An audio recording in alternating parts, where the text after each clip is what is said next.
Hello, I'm Hazel Dempster with an analysis of The Stolen Child by W.B. Yeats. The Stolen Child is one of Yeats' early poems. It was written in 1886, and it's a fairly simple poem because it tells a narrative, so it's a ballad poem.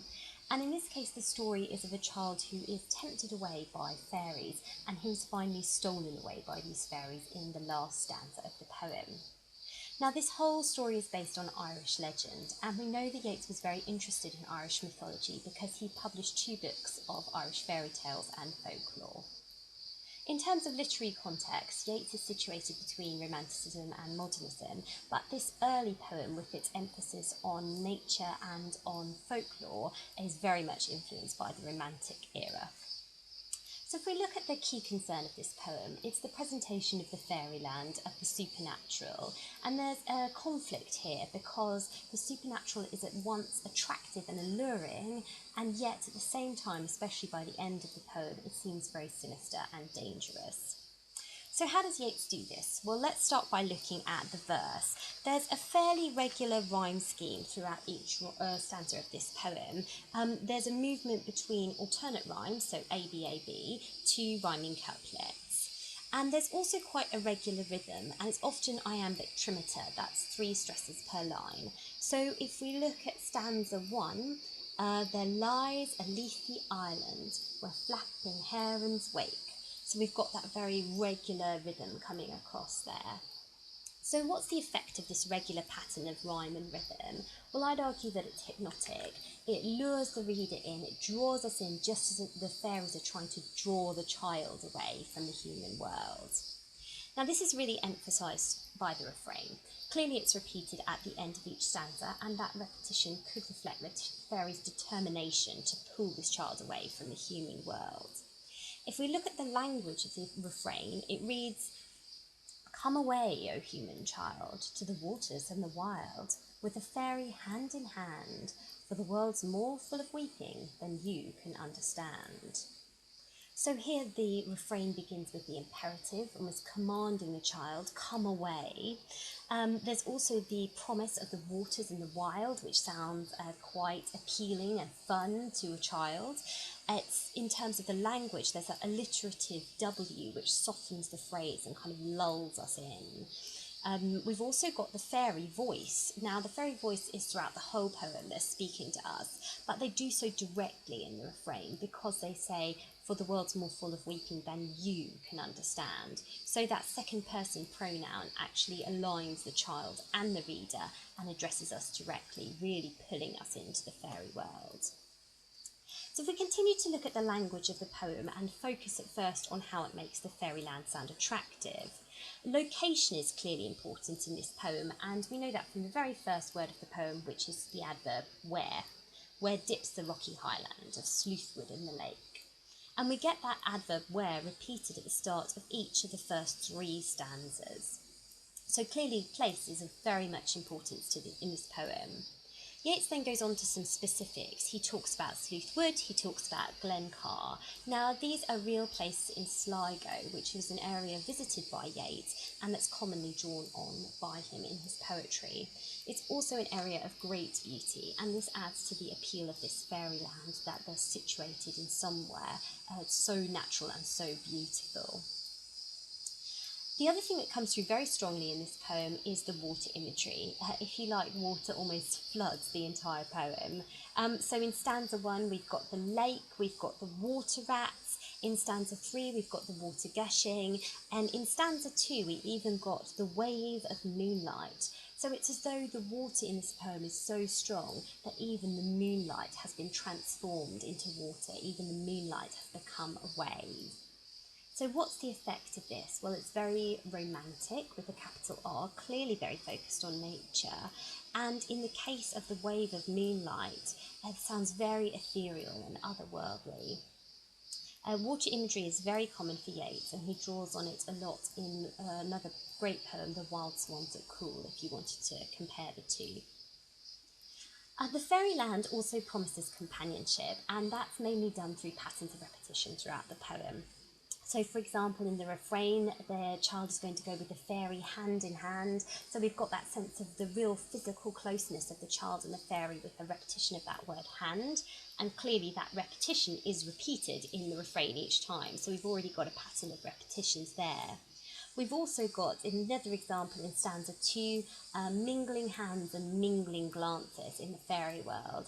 So that repetition of that word mingling suggests a closeness not only of the hands, but also of the eyes in the fairy world. Now this is all accentuated by the fact that those lines are in rhyming couplets. So it's as though even the poetic form in putting the rhymes so close together promises togetherness in the fairy world. The last thing to say about the fairy world is that it sounds really fun. So if we look again at stanza 2, we've got to and fro we leap and chase the frothy bubbles. So we've got that monosyllabic lightness in to and fro we leap, and we've got the chasing the frothy bubbles, which sounds fun, it sounds frivolous. And there's lots of frivolous and fun movement in this poem, and we can see that in the verbs. So we've got leap, we've got chase, they're going to foot it all of the night. And that phrase "foot it" is quite an old-fashioned phrase, which is very much in keeping with the folk origin of this poem. So all of this combined sounds like it's going to be very frivolous, and it also sounds like it's going to happen in the night. The fairy world is very much located in the night time, and it suggests nighttime mischief for this child. The other thing that sounds appealing about the fairy world is that it's all taking place in the miniature. Everything sounds like it's been reduced in size. So, for example, the fairy world is located in pools among the rushes that scarce could bathe a star. So that's in stanza 3. So, for example, these pools that the fairies are in are so small that even the reflection of a star can barely fit into them. So there's that sense that that would be very appealing to a child and enjoyable to the child and the reader as well. We've also got a splash of colour in the poem to draw the child in. In the first stanza, we've got the fairy vats are full of berries and of reddest stolen cherries. So we get that sense of reddest, that superlative, that bright glimmer of colour. And that sounds very appealing and very attractive, especially to a young child. But if we look at that line again, reddest stolen cherries, there's also something more sinister there, because the word stolen reminds us of the title, and it reminds us that the child will be stolen away by these fairies. Now, these more sinister aspects of the supernatural, which we're going to now move on to, come together most strongly in the last stanza of the poem. So we can see that from the first word, because it disrupts the pattern. We're used to location, we're used to this word where starting every stanza, but instead that changes and it sort of jolts the reader, if you like, because we get away with us he's going, the solemn-eyed. So first of all, we have the sudden movement of the child. The child is now moving away with the fairies, and it's happened quickly between stanza 3 and stanza 4. We also get the child described as solemn-eyed. So for all these promises of fun and frivolity, this child is actually serious. And the line too is short, the solemn-eyed. There are only 2 stresses there. So the brevity of the line reflects the child's isolation from the human world. Yeats then goes on to detail what the child will lose in that last stanza. So he'll hear no more the lowing of the calves on the warm hillside, or the kettle on the hob sing peace into his breast.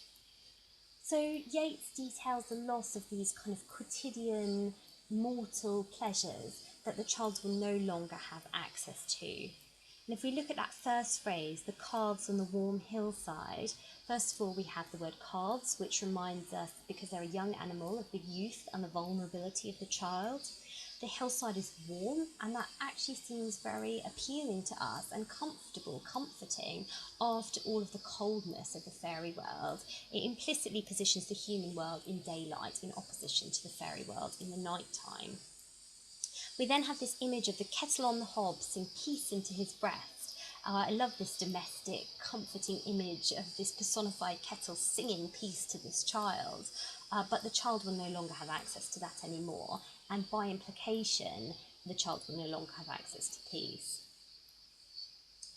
Now, this shift is very much accentuated in the refrain because we used to have the enticement, "Come away, O human child," which is replaced with a much more triumphant, "For here he comes, the human child."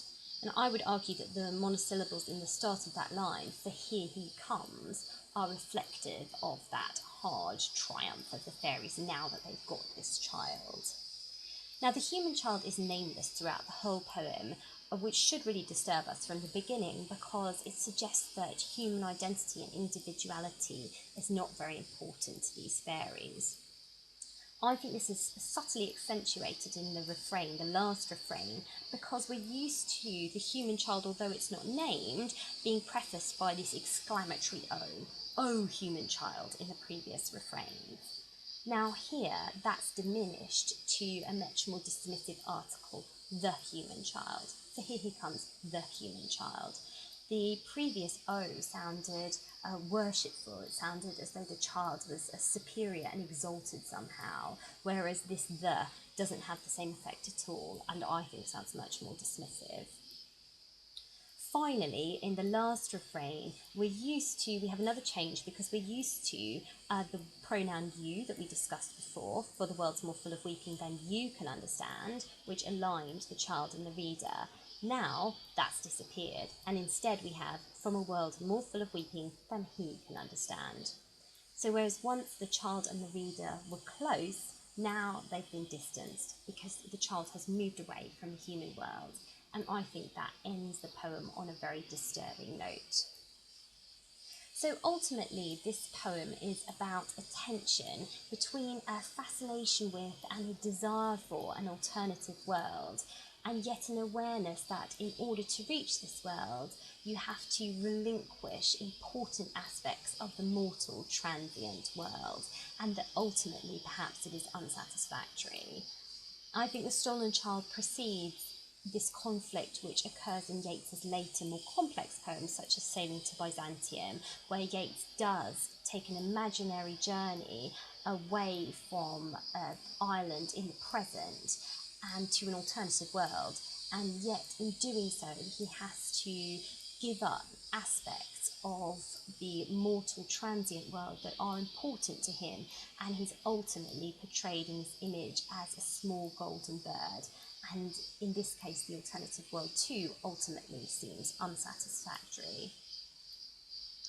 If you're interested in The Stolen Child, you may also like to read The Lake Isle of Innisfree, which is a relatively early poem as well, just a few years after this one, and it's also interested in escape, only this time from an urban location to a rural idyll. So I hope that you have found this analysis useful. I'm planning to do more of these tutorials videos, so I hope that you will be able to join me for them.